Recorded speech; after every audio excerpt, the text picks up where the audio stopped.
Perkenalkan, nama saya Margareta Eta dengan NIM 2310417875, kelas M1, mata kuliah Manajemen Operasi.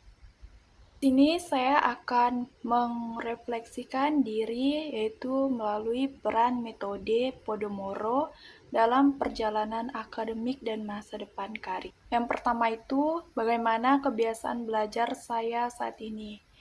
Jika saya jujur dengan diri sendiri, kebiasaan belajar saya masih belum konsisten.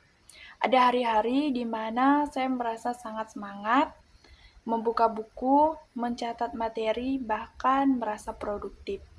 Namun di sisi lain, ada juga hari di mana saya justru lebih banyak menghabiskan kebiasaan waktu dengan hal-hal yang tidak penting, seperti bermain HP atau scrolling media sosial.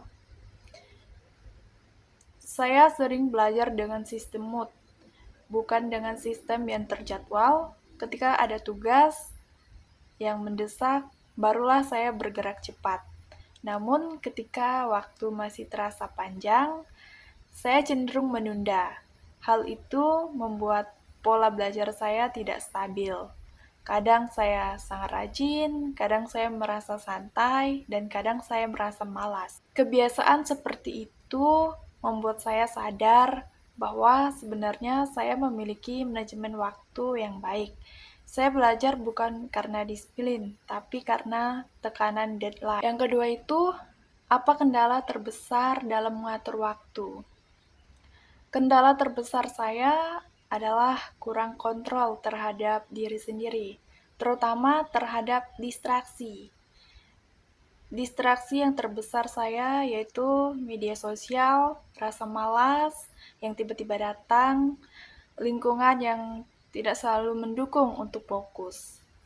Selain itu, saya sering merasa waktu masih panjang, sehingga menunda pekerjaan dengan berpikir nanti saja, padahal tanpa saya sadari, waktu terus berjalan, dan akhirnya tugas menumpuk.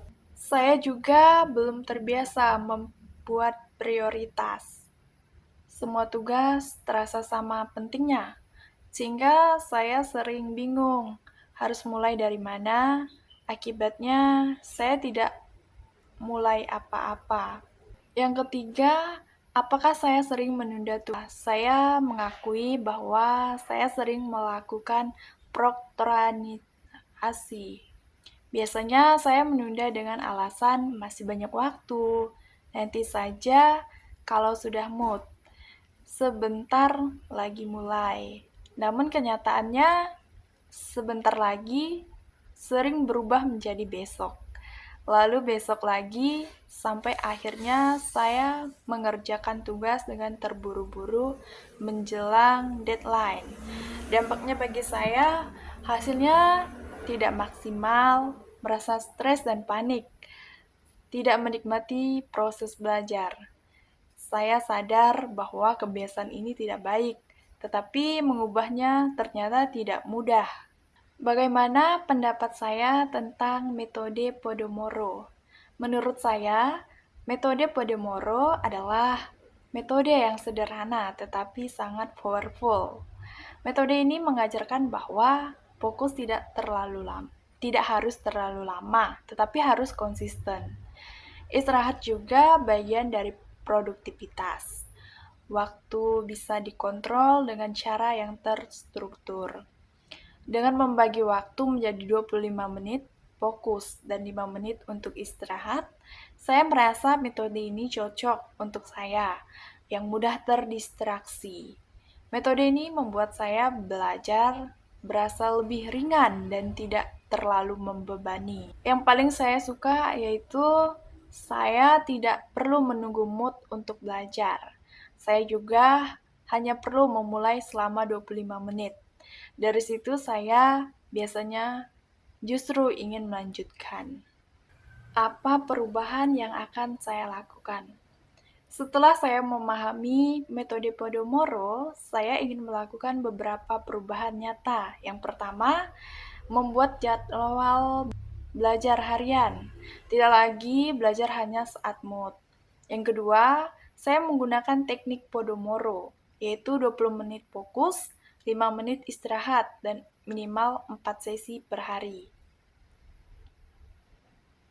Yang ketiga, mengurangi distraksi. Menjauhkan HP saat belajar, fokus saya pada tugas. Yang keempat, mulai dari hal kecil, seperti tidak menunggu sempurna. Yang penting mulai dulu. Yang kelima, meningkatkan disiplin diri. Belajar bukan karena deadline, tetapi karena tanggung jawab. Saya ingin berubah dari mahasiswa yang menunda menjadi mahasiswa yang berencana. Begadang muka pucat karena darah berkurang. Bila sering kena angin malam, segala penyakit akan mudah datang. Gadang jangan begadang kalau tiada artinya. Begadang boleh saja kalau ada perlunya.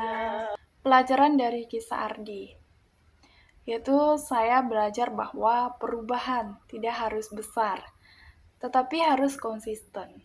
Yang kedua, disiplin lebih penting daripada motivasi sesaat. Yang ketiga, manajemen waktu adalah kunci keberhasilan. Ardi mungkin awalnya sama seperti banyak mahasiswa lainnya, menunda, tidak teratur, dan sering merasa kewalahan. Namun dengan metode sederhana seperti Pomodoro, ia mampu mengubah kebiasaannya. Pelajaran penting yang dapat kita ambil, kesuksesan dimulai dari kebiasaan kecil yang dilakukan secara terus-menerus. Yang kedua itu penerapan Pomodoro dalam kehidupan mahasiswa.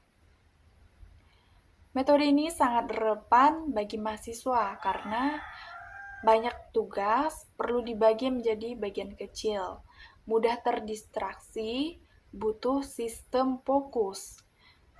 Waktu yang fleksibel perlu dikontrol. Contoh penerapannya, yang pertama, 1 sesi Pomodoro untuk membaca materi, 1 sesi untuk mengerjakan tugas, 1 sesi untuk mereview. Dengan metode ini, belajar menjadi lebih terarah, tidak mudah bosan, produktivitas meningkat. Sakitnya tuh di sini, di dalam hatiku. Sakitnya tuh di sini, melihat kau selingkuh. Sakitnya tuh di sini, pas kena hatiku. Sakitnya tuh di sini, kau menduakan aku.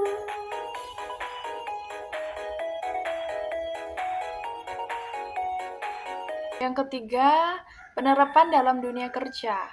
Di dunia kerja, metode ini bisa digunakan untuk meningkatkan produktivitas karyawan, mengurangi kewalahan kerja, membantu fokus dalam pekerjaan kompleks. Contohnya, seperti karyawan bekerja 25 menit fokus, 5 menit break, mengurangi burnout, meningkatkan efisiensi. Artinya, metode Pomodoro tidak hanya berguna di kampus, tetapi juga sangat relevan untuk karir masa depan. Melalui refleksi ini, saya menyadari bahwa masalah terbesar bukan pada banyak tugas, tetapi pada bagaimana saya mengelola waktu dan diri sendiri.